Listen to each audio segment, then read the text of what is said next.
Mike is muted. Mike is back in the room. Good morning, everyone, and welcome to this Thursday morning's webinar. I'm Chloe Tetra, I'm the health coach here with Ready Care. And for today, we're going to be looking at a very quick introduction to the topic of self-sabotage, what it is, and some of the mechanisms involved, as well as some tips I can give to work with self-sabotage to understand it a little bit better. And it's not really in so far as something we want to squash, but something we want to understand. And the more understanding and awareness that we have around this, the more choice we have, the more control and the more freedom we will have in our choices going forward. So what is self-sabotage? It's something that I hear an awful lot of clients speak about. It's something that I've tackled an awful lot in my own life in different ways. And it does show up in different ways, in different scenarios. But I would like to preface by saying it's an incredibly human mechanism. And that's something that I'll go back to a few times during this talk, is self-sabotage is in essence a mechanism. It is not who we are. It is not part of our identity. It is not a failing on who we are personally. It's a mechanism. And the greater the mechanism can be understood, the more we'll be able to navigate it, understand it, and create a little bit more freedom around it. So self-sabotage, it can be an incredibly frustrating roadblock on the journey to achieving any lifestyle and dietary goals, any life goals existing on the face of the planet. It involves cognitive behaviors and thought patterns that undermine the progress and prevent us from reaching a desired outcome. So by looking at the underlying psychological factors that contribute to self-sabotage, I'm hoping to gain or to help you guys gain some insight into the patterns and develop some strategies for overcoming these obstacles. If we look at self-sabotage through the lens of the brain, it can help us to understand some of those behaviors a little bit better. And it's very intrinsically linked with our brain's reward system. That's where there's a very large role that is driving self-sabotage. That reward system is responsible for reinforcing behaviors that provide pleasure or relief of a perceived discomfort, even if they're counterproductive in the long run. So when we engage in these self-sabotaging behaviors, things like procrastination, things like emotional eating, things like staying in bed the day that we said we'd go to the gym early that morning, our brain sees those things as intrinsically rewarding, right? So in the instant, in the moment, our brain sees these things as rewarding, which reinforces the cycle of self-sabotage. Additionally, the brain's fear response mechanism, something we'd have touched on quite a bit in the belief series under the part 2, I believe, the tie of belief and emotions. This comes into play an awful lot in self-sabotage, which we'll go into a little bit further. So fear of failure, fear of change, and fear of success, weirdly enough, fear of success is a massive one. This can all trigger self-sabotaging behaviors as a way to protect us from the potential risk or discomfort associated with them. Our brain is wired to prioritize safety, familiarity at all costs, at all costs, even if it means hindering our progress towards positive lifestyle and dietary change. And I think that fear of success piece, I would tie in with fear of the unknown, fear of change, fear of the unknown. What does the brain not currently know? And how is it taking that as a risk aversion of let's stay with the status quo because we know what happens here. This is safe. This is comfortable. This will provide us further tools for survival. And I think in terms of thinking of the brain as our ally, even if it sometimes is our lopsided, limping ally, as opposed to our adversary with these things, can be a very helpful lens to adopt. At its core, our brain, our system, our mechanisms are always trying to protect us. And that's something to remember, is they are protective mechanisms. When we have a degree of self-awareness, it allows us to look at some of those mechanisms, the underlying beliefs, the underlying emotions that drive that self-sabotage. they're often rooted in those behaviors are often rooted in negative self-perceptions, self-doubt, and oftentimes a degree of unresolved emotional distresses around the nature of a specific task. When we uncover and address the deeper layers, what's happening underneath that, we can gain a much clearer understanding of those patterns and work towards transforming them towards the end goal that we're trying to accomplish. So that is a kind of look at a definition of sorts. Cognitive dissonance is one of the key points I'll come back to here, and that is when there is part of us wants something and the other part doesn't, or the other part actively sabotages our movement towards that perceived goal through our behaviors. And this will be coming back to some of the emotional associations we have with a task and some of our perceived aversions to discomfort that are going to come up there. So with sabotage, what I hear an awful lot from clients is a kind of admission of, yes, I have a tendency to self-sabotage, full stop. It stops there. And what I would invite any of you that can resonate with some of those key behaviors they've identified is to take that a little bit step further. It doesn't stop with just identification of the behaviors. To truly move past self-sabotaging behaviors, we have to get a little bit curious and we have to bring the lens of awareness to those behaviors. One of the first things I would say around that is removing guilt and removing shame. Oftentimes those are really, really intrinsically linked because we will view our failures as not good enough. It'll impact our self-esteem, our self-worth. We'll see those as a kind of something that takes from our character. Having the self-sabotage behaviors, otherwise known as the defense mechanism behaviors, we see that as a detriment to our character, as something that takes away from who we are and our values, or who we intrinsically view ourselves to be as a person. So I would invite people to put on the lens of awareness and remove that guilt and shame. And start to view these really as mechanisms. And I'm repeating myself on purpose here because the brain learns through repetition. So I'll keep saying self-sabotage is that mechanism. To bypass that mechanism, we have to understand the mechanism. So part of you wants to undertake a task. Part of you fears the success of that, fears the change, fears the unknown, with more charge, let's say, than the desire to do the task. So let's say you want to get in the best shape of your life, but every time there's a little bit of rain outside, you decide, look, I'm going to stay in bed today. No, I'll go later. And you employ these kind of FBI talk techniques to talk yourself out of anything, basically. And it's understanding what it is about that makes you uncomfortable. What is being brought up in you, that charge of negative emotion? What are the associations around it? And get curious, because essentially, if you are serious about wanting to tackle these self-sabotage behaviors, there has to be a degree of understanding with it. So understand, what is it about that particular task that makes me uncomfortable? And get really, really honest with yourself here. Really, really honest. What is it that it's bringing up for me?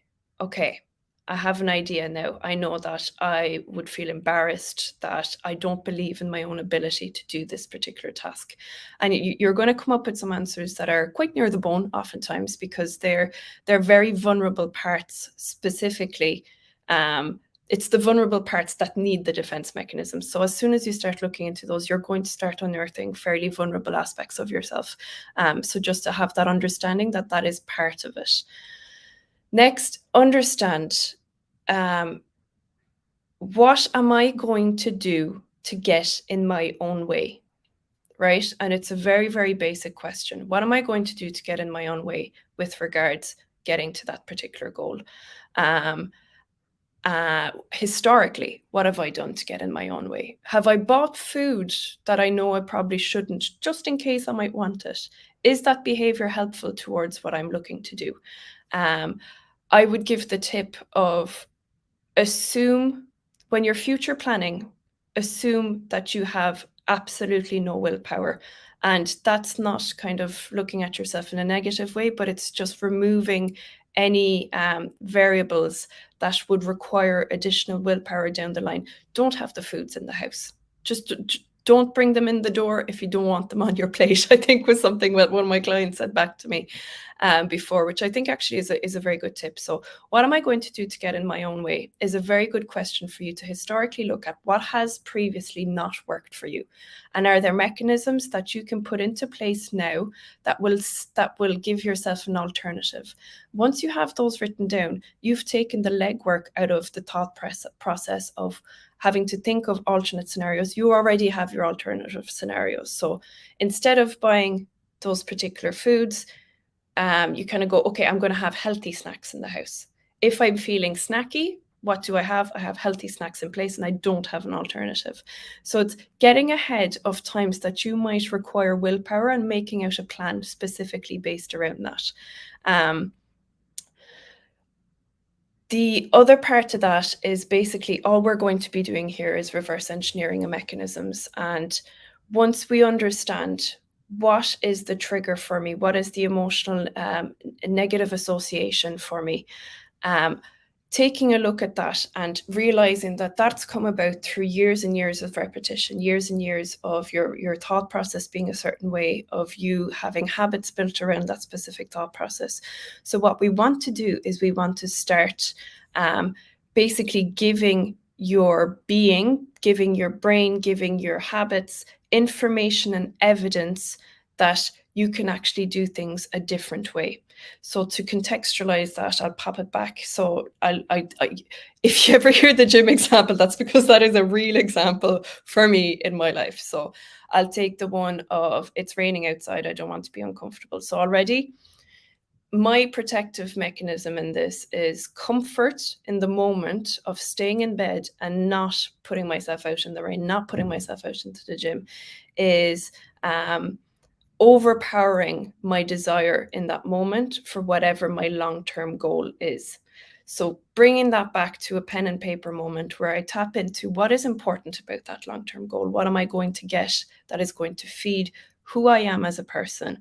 How is it tying to what I intrinsically believe to be valuable in my life? Things I want to live by. What do I want long-term? How does that tie in short-term with my dopamine receptors, my reward centers? What am I going to get out of this? And really sit into that. Give yourself as much evidence, writing it down. Really speak to your brain through the medium of writing as if it's a small child that really needs to understand each step. I'm going to feel better. How am I going to feel better physically, emotionally, psychologically, socially? Keep giving yourself rewards for the behavior you're trying to undertake.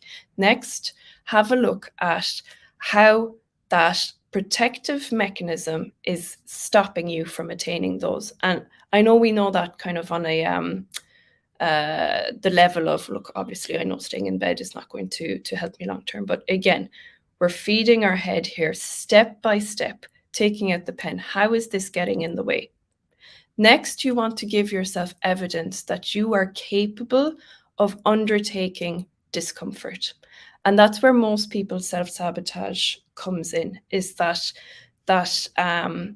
total rejection of negative feelings, total rejection of discomfort.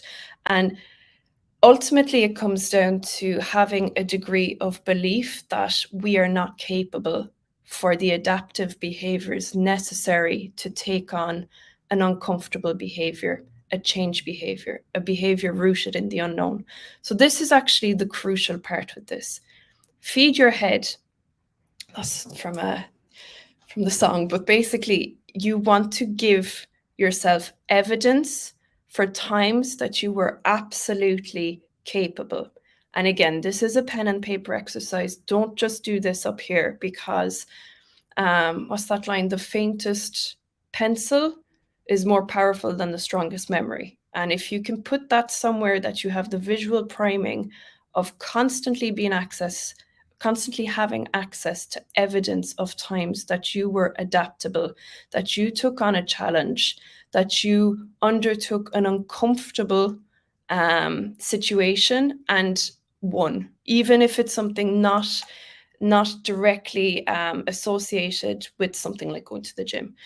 Give yourself evidence. So in my own writing, let's say, I could say, okay, I've gone into new jobs where I didn't understand the system and I was overwhelmed.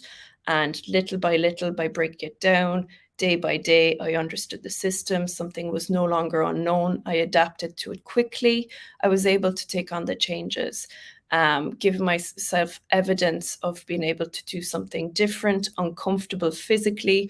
I've gone to dance classes and I've got the body coordination of a limping cockroach. But, give yourself evidence that, okay, it's going to be uncomfortable. You have done things like this previously. It may have been slightly uncomfortable, but also it may have been fun. It may have been something that there was no knife edge resting on perfectionism. This didn't have to be perfect. So you're giving yourself a bank of association of evidence that basically soothe that part of your brain that is trying to protect you from the perceived unknown and the perceived discomfort. What you want to be doing is speaking to it like it's a small child through writing and saying, it's actually okay. I've done this before. I can do it again. Discomfort is not the end of the world. The unknown doesn't mean obliteration, because that's kind of how the brain thinks. It knows what it knows. Everything outside of that does not exist. It's null and void. It's the abyss. So it's feeding yourself day by day with small little ways of bypassing that discomfort and letting yourself know that it's not the end of the world to not be perfect at something. Bring in some of that self-compassion piece that we were chatting about at our last chat as well, that really kind of moving away from black and white, good and bad thinking. Good enough. Things are good enough. This is what you did today. And reminding yourself that the self-protective, which is actually a much nicer term for self-sabotage, by the way, they're synonymous. They mean the same thing. Your self-protective behaviors that don't seem very protective, they are a mechanism. They are not who you are. And if there's anything I can ask that you take away with you today, it's just that piece. The self-sabotage is not who you are. It's not something that should invite guilt, shame, and judgment. It's a mechanism, and mechanisms can be reverse engineered once we understand them. Give yourself as much evidence as possible. I think Andrew did a chat recently on cold showers. This might seem a bit left field, but that's actually a really, really good way of training your body to be okay with discomfort, is going into a task knowingly prepared for it being uncomfortable, and training yourself to sit into it or stand into it, as the case may be, for 2 or 3 minutes, going, this is uncomfortable, but I'm doing it. And there's really, really great literature to show that that's actually a really good way to incrementally build your resilience to discomfort, which can help you tackle behaviors like self-sabotage. So that's a little bit of a introduction to self-sabotage. If you guys have any questions or comments that you'd like to pop in, please do. I would again stress that these are protective mechanisms. They are not who you are, and to be careful about the self-talk around some of those mechanisms. Don't let it be an identity definer for yourself, because who we believe ourselves to be is how we act. So if I believe myself to be somebody who's incompetent, I am more likely to act in ways that fortify that behavior. Right, little comment here from Michael. Really interesting topic. Totally relate to this. Sometimes dragging myself out of bed to go swimming at 6 a.m. Fair play. I try not to listen to the voice in my head saying not to go. Yes. And actually a really good tip is try the task for 2 minutes.